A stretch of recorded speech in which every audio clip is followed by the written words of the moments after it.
All right, this next section is about firearms, tool marks, and other impressions. You've already had a basis of training in your lower level classes and a lot of practice on this during all of your classes. So this will just be a refresher and will also be used to further develop your experience base. Types of firearms. We have handguns, which are handheld weapons, short barrel weapons, and then we have long guns, which are rifles and shotguns.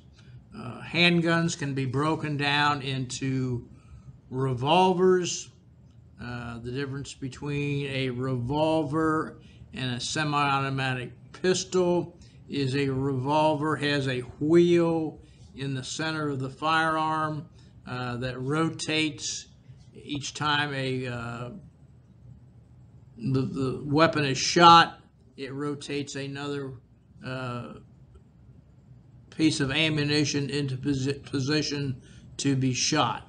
The trigger is pulled, the hammer goes back and then forward and strikes the primer. A semi-automatic pistol carries anywhere from 14 to 15 rounds of ammunition. It's loaded from the bottom of the grip, and it has every time there's a slide, and the first time you charge the slide, pull the slide back, and then it places a piece of ammo in to the firing area.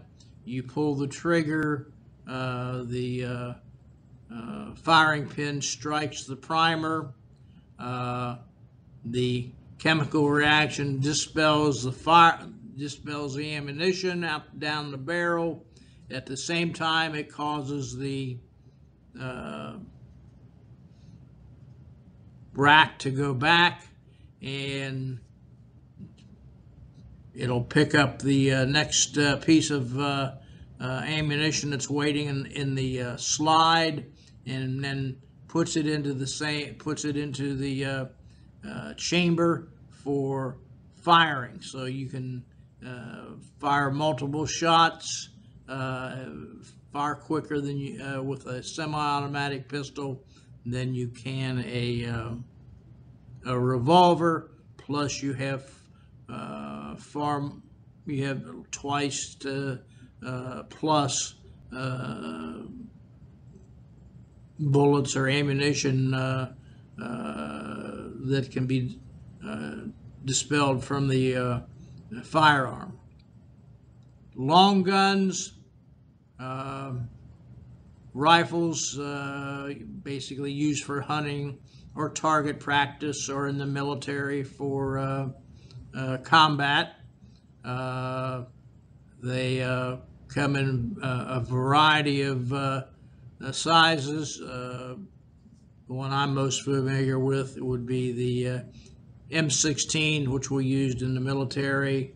Popular rifle now is the AK-47, but you can get it down to as small as a 22 target rifle, which is a very small piece of ammunition, used a lot for target practice or shooting at small animals.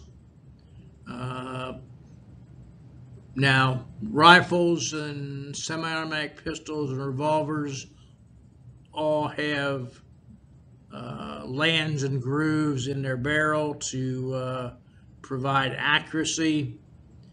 The next long gun would be a shotgun. It does not have lands and grooves. It has a smooth barrel that comes into play later on when you're trying to identify the striations left on bullets. So those are the primary guns you deal with. Primarily, you're going to be, as a crime scene technician, you would be dealing with revolvers and semi-automatic pistols. Every once in a time, a rifle. Shotguns that you deal with, maybe sawed-off shotguns that are have the barrel cut down so that the perpetrator can hide it. Usually used during various types of armed robberies.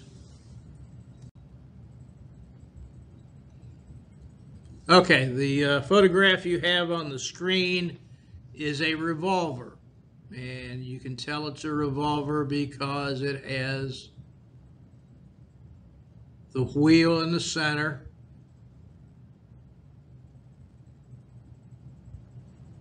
that holds ammunition, usually depending on the size of the ammunition, anywhere from 6 to even 8 if it's a 22, but standard would be a 38, which would be holding 6 rounds of ammunition. This here is the hammer.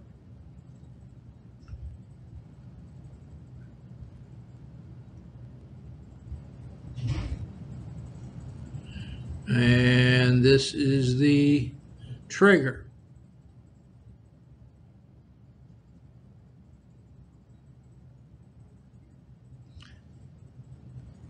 Your initial shot would be you pull the trigger, the hammer goes backwards and then forwards.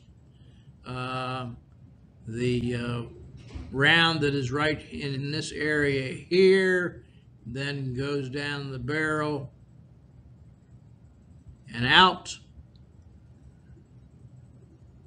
A way to make it, and the trigger pull, the weight on the trigger pull is dependent on a lot of different things. The manufacturers, you can have the you can go inside and have it the trigger made smoother and more lighter to the touch, but also makes it more dangerous. If you pull the hammer back manually with your thumb, then it's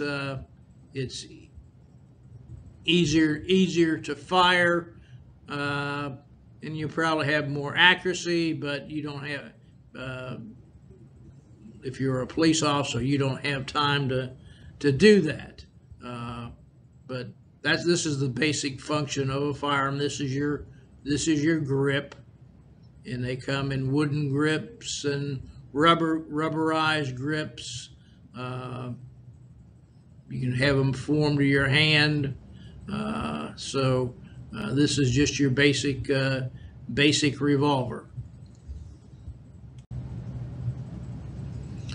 The next depiction is a semi-automatic pistol.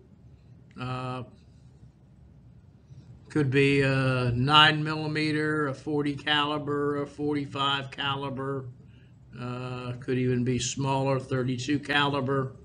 And you see it's a lot different looking than a revolver. It doesn't have a wheel here in the center.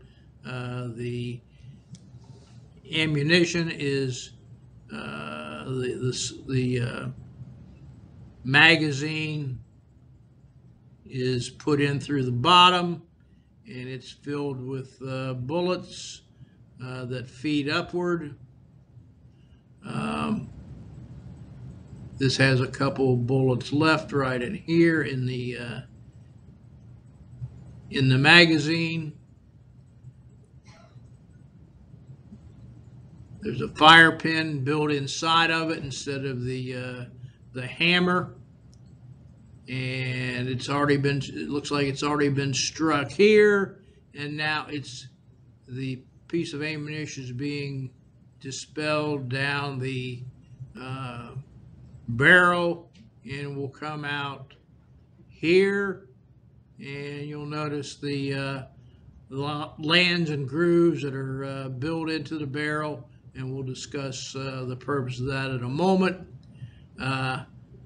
At a certain point,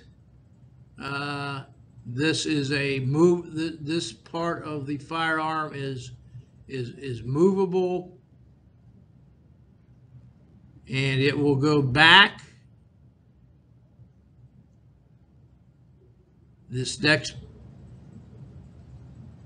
piece of ammo will be fed up into the chamber, and as the slide comes forward, it'll pick it up, put it into the firing position here, and again the same process. Once the trigger is pulled, the firearm, the primer will be struck by the firing pin, and the same process will be repeated until you stop shooting or you're out of ammunition. When you're out of ammunition, the slide will lock in the backward position, and then you can feed another clip or magazine, whichever you call it, into the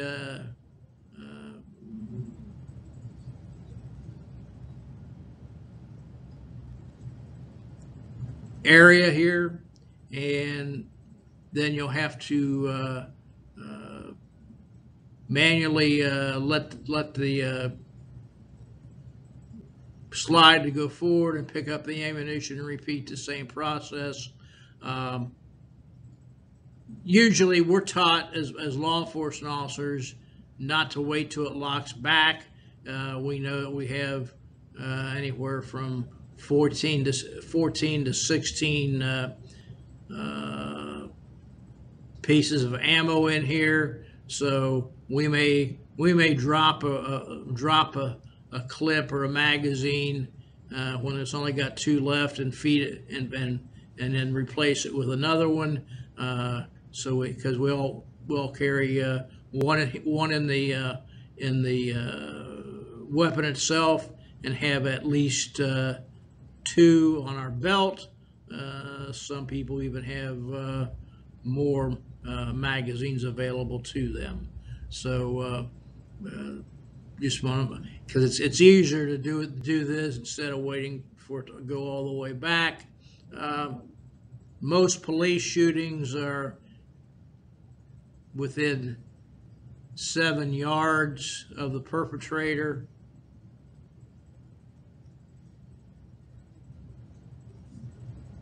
So that's just a little added information there. Okay, this is just a piece of ammunition. It's projectile, whatever you want to call it. It could be for a revolver, or it could be for a semi-automatic pistol. This is what we call a hollow point, which means this area here is hollow, and you'll see these striations that are built into the, are carved mechanically into the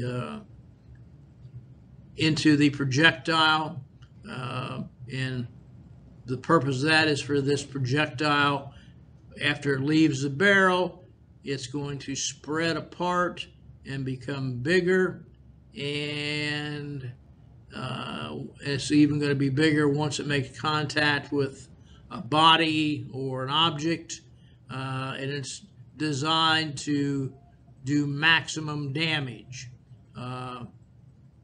Other bullets are round, have a round tip,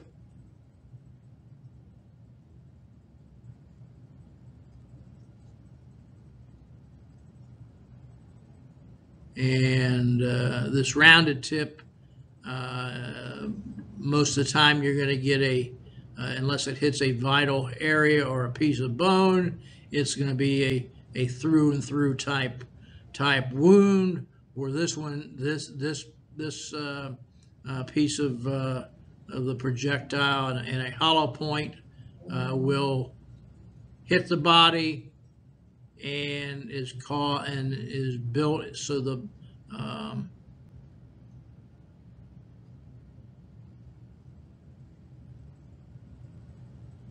the ammunition will go around the body, continuously move around the body to do maximum damage. This area in here contains gunpowder.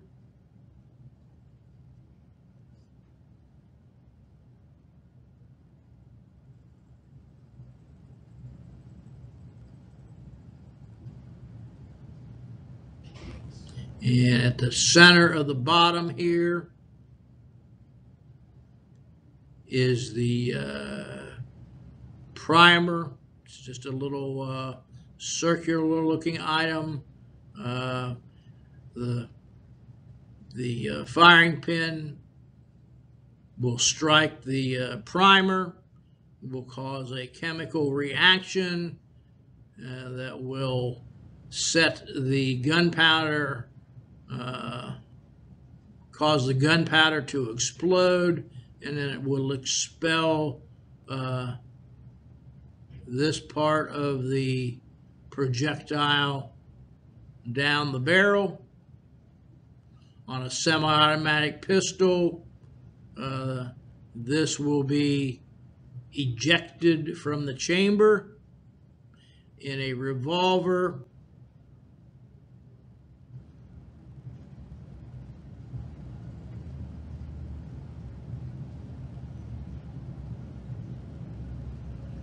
this will just rotate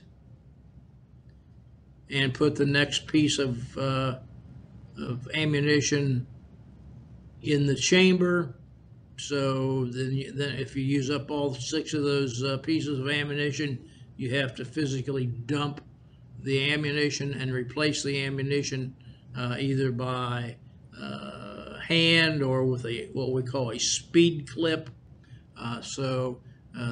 The semi-automatic pistol you get far more firepower or rounds of ammunition that you can fire.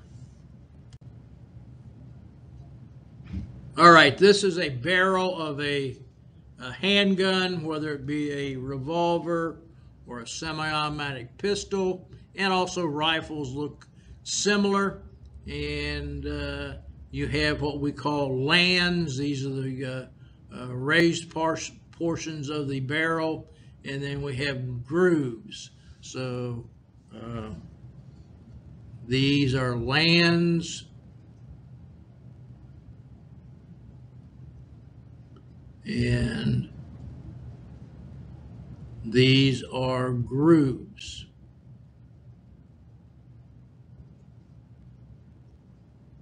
And of course, that's the end of the barrel where the projectile comes out.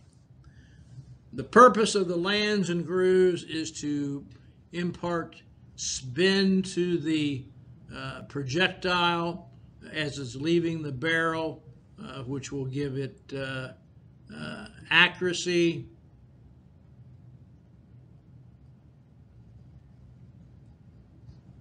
And distance.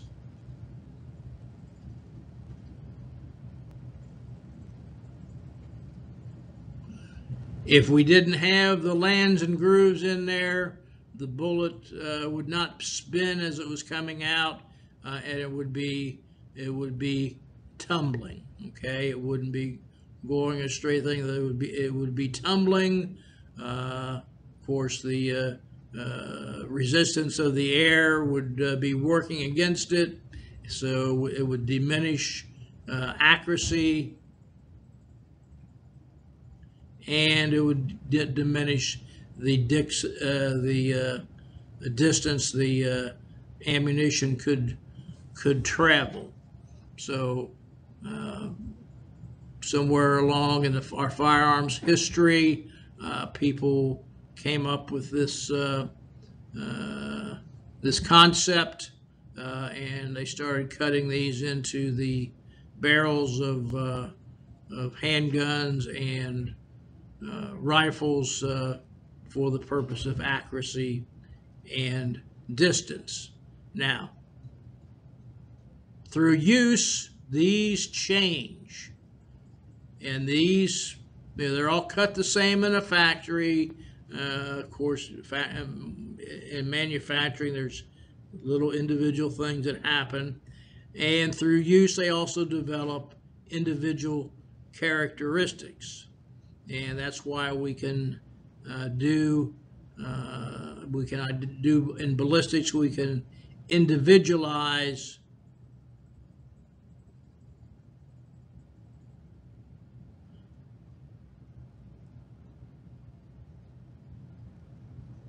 these to a specific firearm.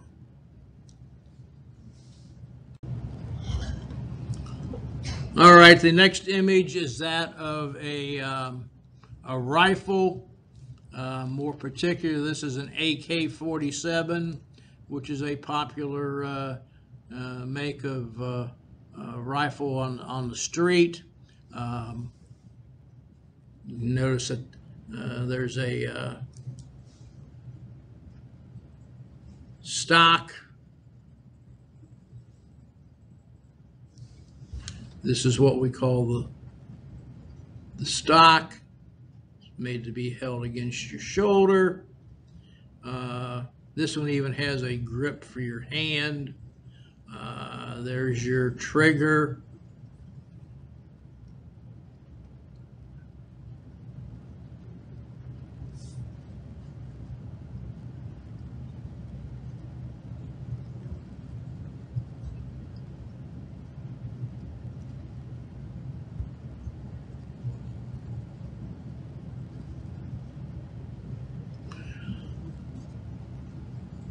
This is your chamber or port, just like you have on a semi-automatic pistol.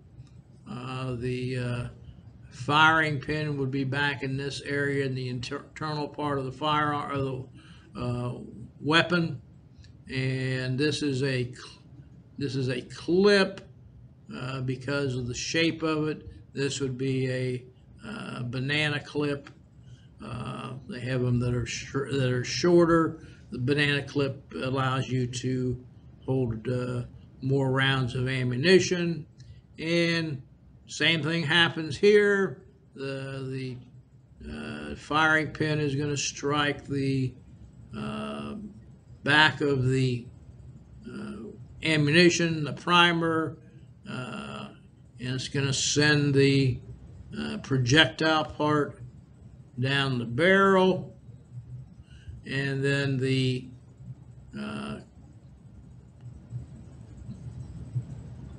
remaining portion of the ammunition without the projectile will be ejected out of this this chamber or port, and another round of ammunition will be pushed up, and the same process repeats itself until you run out of ammunition. Then you have to put in a new clip, unless you take the clip out before you're done expending all the ammunition in here, and you put in another clip. Very similar to a semi-automatic pistol, except it's longer. The length of it gives it far more accuracy at a and longer distance accuracy.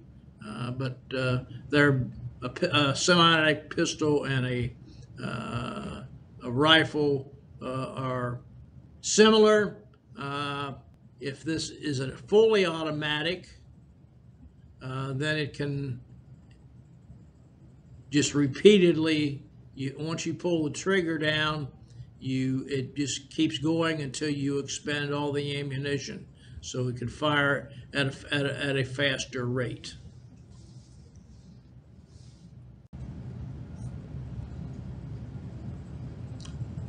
All right, this is a shotgun. You can see it's very similar looking to a rifle.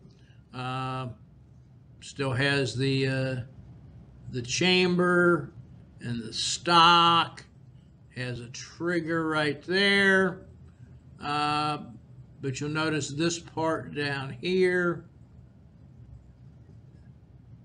and that's where it's used to, you pull that back in that direction, and it will eject the round that you fired, and then when you put it forward, it'll put a new round in here. The rounds are fed into this tube. It doesn't have a magazine, but it has a tube here, and it'll be one awaiting in this area to be placed into the chamber. Once you manually rack this back and eject the spent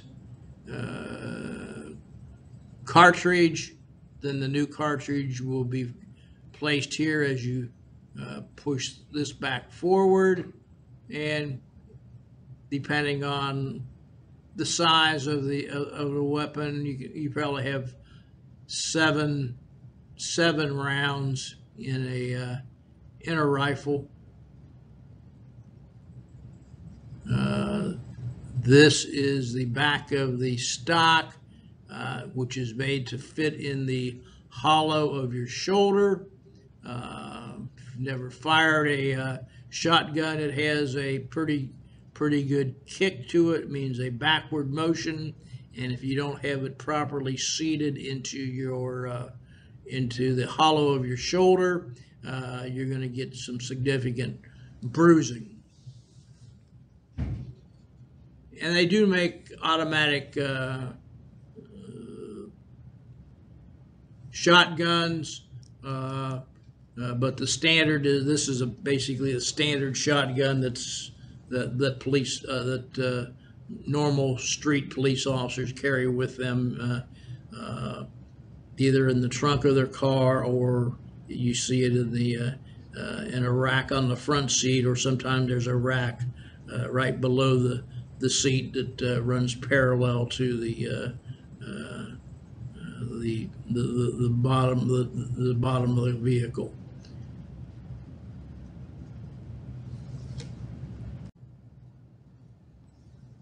All right, this next image depicts shotgun shells. The one on the left is holding what we call pellets, and the one on the right is holding what we call a slug, which is just a large piece of metal. They both have the same build. It's a piece of plastic that's crimped in the front. On the one on the left, which holds the pellets, it's open on the one on the right where the slug sits. And at the end, there's a brass attachment that holds the primer. This is the interior portion of the primer, and this would be the primer area on the exterior portion, which would be struck by the firing pin of the shotgun. Again, just like on a piece of other ammunition, there's gunpowder in this area here. The primer is struck, creates a chemical reaction which ignites the gunpowder. The gunpowder pushes against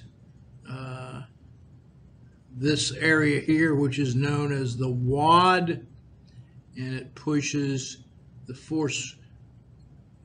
That force causes everything to move forward, causes this area of the cartridge to uncrimp, and then the pellets come out in a sort of a tight area like this, and the further they get out, this is not to proportion, the further they spread apart.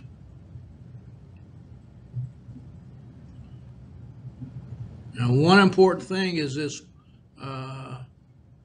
wad is going to be ejected from the port of the shotgun where the perpetrator is standing. So it'll be somewhere to the right of the of where the person was standing, and using the wad and the direction of the projectiles, you can probably develop a good idea of where the perpetrator was standing when he fired the shotgun. Now, this one here on the right is the one with the slug. The slug is going to come out and it's going to be tumbling, because remember, shotgun barrels are smooth. And it's when it strikes, it's going to do, if it's accurate, it's going to do a lot of damage, because it is just one big hunk of metal. Where these, the further back you get, the further spread of the pellets are from each other, and you know, if you're shooting at an animal or something from a distance, or even a person, you might only hit them with one little pellet. The closer you are, the tighter the shot pattern will be. If the person is real close they're shot by a pellet or a slug, then you may have burn patterns on the clothing or body from the discharge of the shotgun.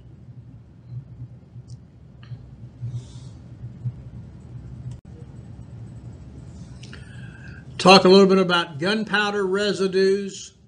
The closer the end of the barrel of either a shotgun rifle or a handgun is to the person being shot, the more likelihood there's going to be gunpowder residue and burning, things like that on the victim. Also, when a firearm is discharged, and I'm not, as you can tell, I'm not a great artist.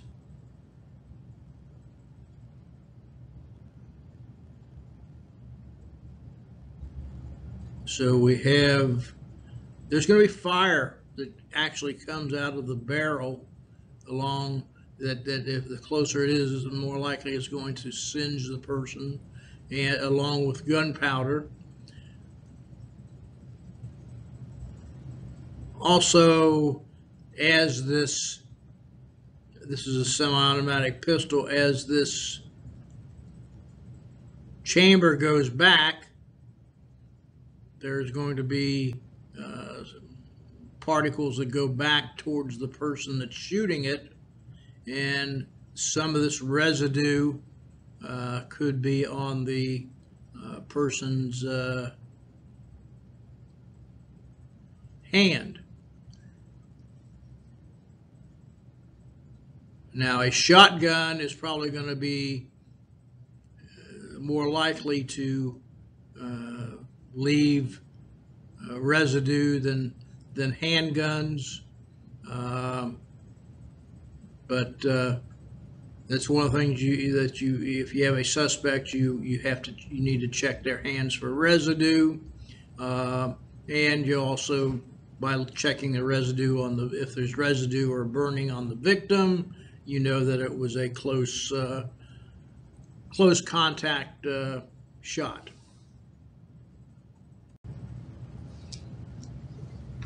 Testing for residues, there is we have kits that are pre-made to collect residue, and also you can do swabbing and then you have to send that off to a lab for testing. Now, one of the a lot of things other substances will show up as being gunpowder residue. So it's not the most reliable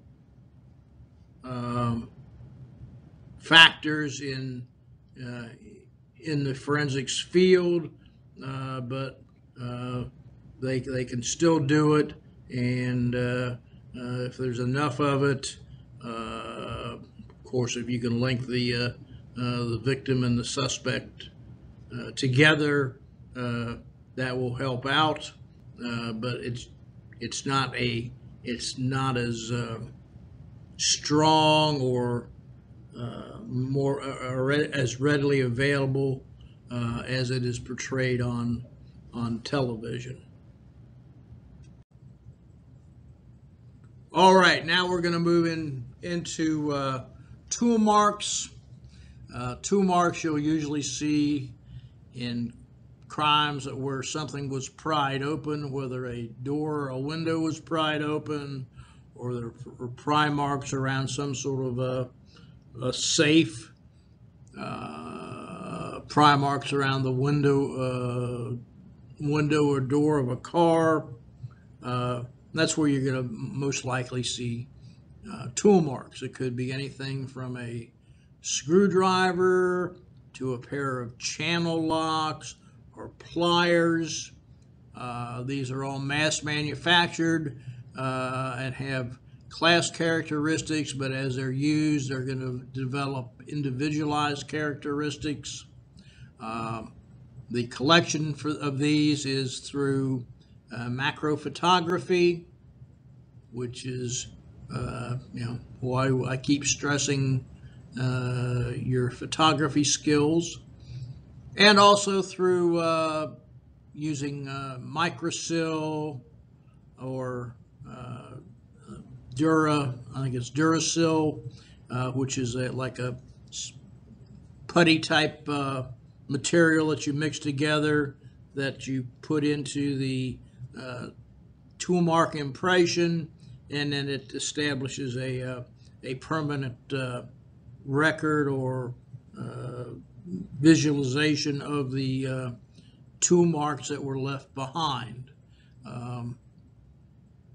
And then that has to go to a person who's trained in tool marks for further evaluation and analysis. And a lot of times in labs, the major labs, tool marks and firearms are combined because that's similar things, matching up markings left on either bullets or tool marks left on in objects. So those are similar things where you would be using similar tools such as comparison microscopes and things like that. And the local agencies here in Polk County don't have that capability, so they would be sending it off to the Florida Department of Law Enforcement or to the FBI for further analysis.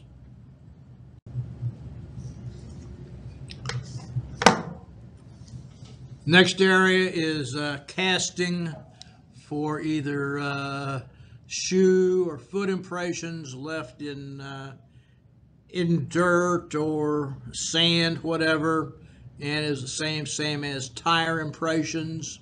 Those are going to be collected with casting materials. You have to mix it up with water. You've all had some experience in doing that. You know that you have to have the right amount of materials to water. You have to mix it, and you can't. Once you start it, once you put the mixture together, you have to work sort of quickly so it doesn't start drying on you. If you're doing it outside and not in one of our little practice containers, you need to put down the firming spray, which is basically hairspray, which will help firm up the impression a little bit before you put the casting materials in. You should also take a photograph of the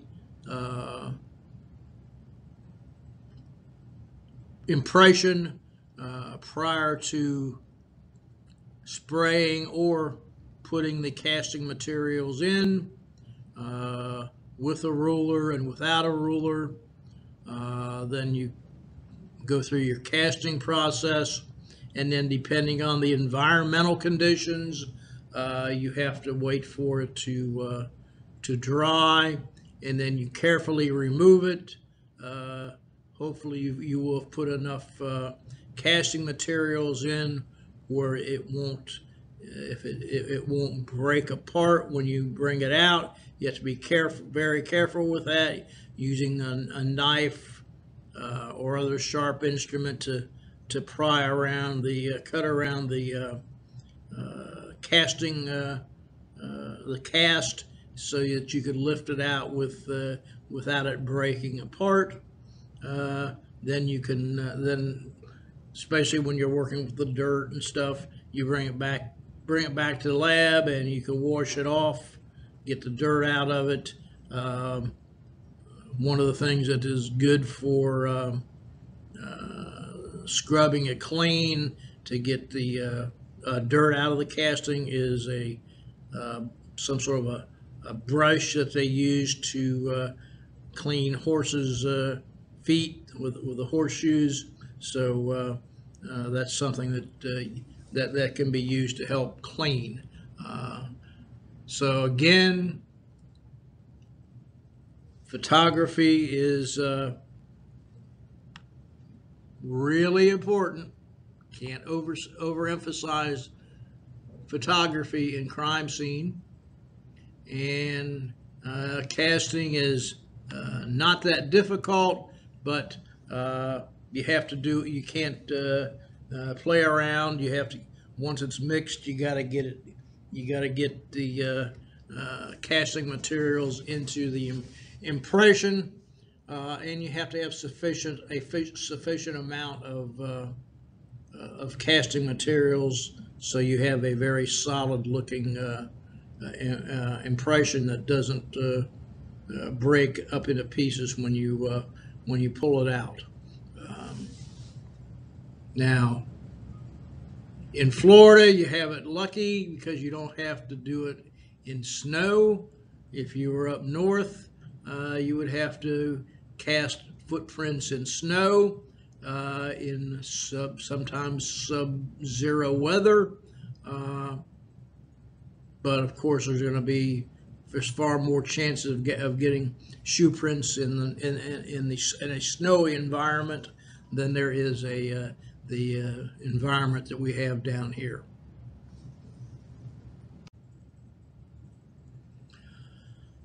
Other impressions, sometimes you can get foot or shoe impressions from floors, especially if the floors were dusty, or there was the person had some sort of a substance on their shoes. You might be able to use brush and powder to make a shoe print visible. There's also electrostatic lifting items that we haven't used yet. I don't have any of those in supply, and those would be probably rarely used. You're also going to have to use photography again. Another area is teeth marks. In a lot of cases, particularly sex-related cases, there will be bite marks. And again, there you're going to have to use macro photography. And you also may be able to lift the impression with microcil. Now, teeth marks are are being challenged for their scientific validity in court. Been reading articles here recently where it's being challenged as being a viable method of identifying a suspect. So that might be something that you might want to continue monitoring as you're reading articles about this field, because it may be one of those things that goes out, or they're gonna have to put more research and find better methods of collecting these teeth impressions.